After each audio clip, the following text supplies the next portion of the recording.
j'en ai vu Yvan Rioufol, qui a été à votre place, terminer un bel éditorial, somptueux éditorial d'ailleurs, sur la dénonciation des suprémacistes islamistes. Alors je me suis dit, là, il y a des suprémacistes partout. Qu'est-ce qu'il faut penser de cela? Qu'est-ce qu'il faut penser de Charlottesville?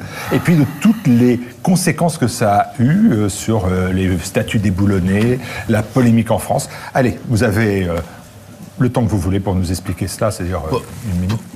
Merci beaucoup. Allez. Sur l'utilisation du mot suprémaciste, c'est avant tout que le journaliste français est devenu d'une telle fainéantise qu'il le reprend directement des articles de la presse, généralement démocrate américaine. Ça, c'est pour vous, hein. C'est gratos. Non, vous avez des journalistes là qui sont contents.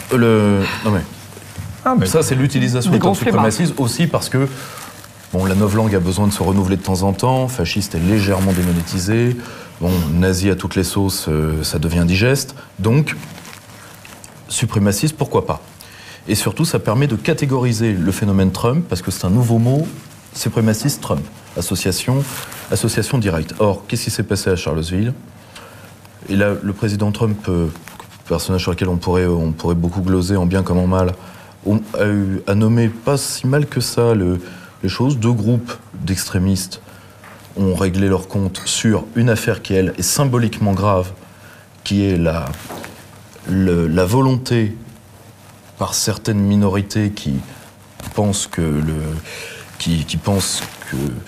réécrire une partie de l'histoire américaine pourrait se substituer à une lutte sociale ou à une reconnaissance sociale, et à côté ce que Steve Bannon a appelé de parfaits clowns, c'est-à-dire certains groupes, pas tous, hein, mais certains sont des gens qui veulent défendre l'histoire de la guerre de sécession et la mémoire du Sud, mais d'autres sont des groupes totalement folkloriques qui dénaturent tout ce qu'ils touchent, qui sont arrivés là avec des symboles, entre autres, de l'Allemagne des années 30, dont le rapport avec la guerre de sécession est tout à fait ténu, qui sont arrivés, comme généralement ces gens-là, et Steve Bannon l'a très bien dit dans le dernier interview qu'il a donné, qui lui a valu d'ailleurs son limogeage, disons, d'un commun accord, d'après la version officielle. Ce sont des gens qui ont décrédibilisé la cause qu'ils prétendaient défendre. Ça a donné lieu à un drame, mais malheureusement, ça va avoir des conséquences en termes d'illustration, ça va illustrer un phénomène de fond, qui est que dans les sociétés multiculturelles, la guerre de l'histoire est engagée, la réécriture est engagée. Madame Bouteja, donc la chef des indigènes de la République, a aussitôt fait des listes de statues à déboulonner. Très bien. Ça a un côté très retour des iconoclastes. Il y a d'autres pays qui sont touchés par le même phénomène dont on parle beaucoup moins, le Brésil notamment.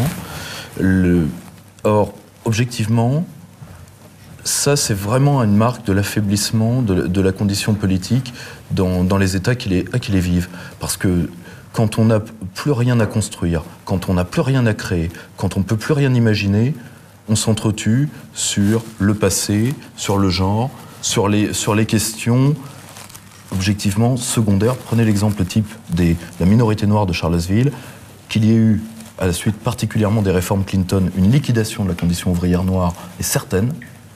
En quoi déboulonner la statue du général Lee va arranger quoi que ce soit. Et malheureusement, ça va venir ici. Allez, on poursuit. Des peuples. Ça a commencé chez les communistes, mais visiblement, chez les libéraux, c'est la même chose. Et ben voilà. Est-ce que Pierre-Yves Rougeron, vous voulez rajouter quelque chose? Si on voit les conséquences à moyen et long terme qu'une affaire comme celle-là peut avoir, il y a quelque chose de très américain dans ce qui s'est passé. Vous avez entièrement raison. C'est que d'un côté, c'est le mauvais visage du discours que l'Amérique a tenu sur elle-même vis-à-vis de la guerre de sécession. Parce que fondamentalement, ceux qui ont voulu la fin de l'esclavage sont passés immédiatement après, ou quasiment immédiatement après, à la ségrégation. Il ne faut jamais l'oublier.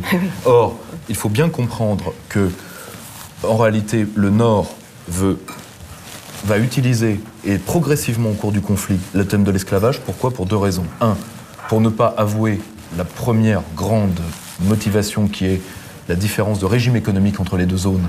C'est qu'il y a un Nord qui veut s'industrialiser, qui veut le protectionnisme, et il y a un Sud cotonnier plutôt libre-échangiste. Deux causes ne suffisent pas quand même. C'est comme la Tout à fait, Révolution bien sûr, française. il y en a- Une non plus, en fait. Non mais Il y en a- ni une ni deux. mais C'est tellement plus complexe. c'est une Je veux dire, cause majeure, quoi. Pas d'excès de pédagogie. On est bien sur ce d'accord. plan, Utile. c'est tellement- Et, vous voyez, on n'a pas, Pas d'excès, on n'a pas hein. reconnu, Dans un sens. on n'a Je le pas ressortirai. reconnu ces causes de conflit. On a réduit ça Non, mais on à le sait, je veux l'esclavage, etc. Non, historiquement. aux États-Unis, ce n'est Ah, pas Nicolas, je vais pas renvoyer. reconnu. On va pas Alors, relancer Et le ça, débat. c'est on va un des relancer le mauvais. débat. Et c'est la. Non, mais il a malheureusement- raison, mais Ah bon, pas la peine de c'est faire déjà un ça. excès de pédagogie. Premièrement, c'est ça, mais par surtout, c'est contre, pas en votre termes genre. d'effets immédiats, aux États-Unis, pour moi, étonnamment, ouvert.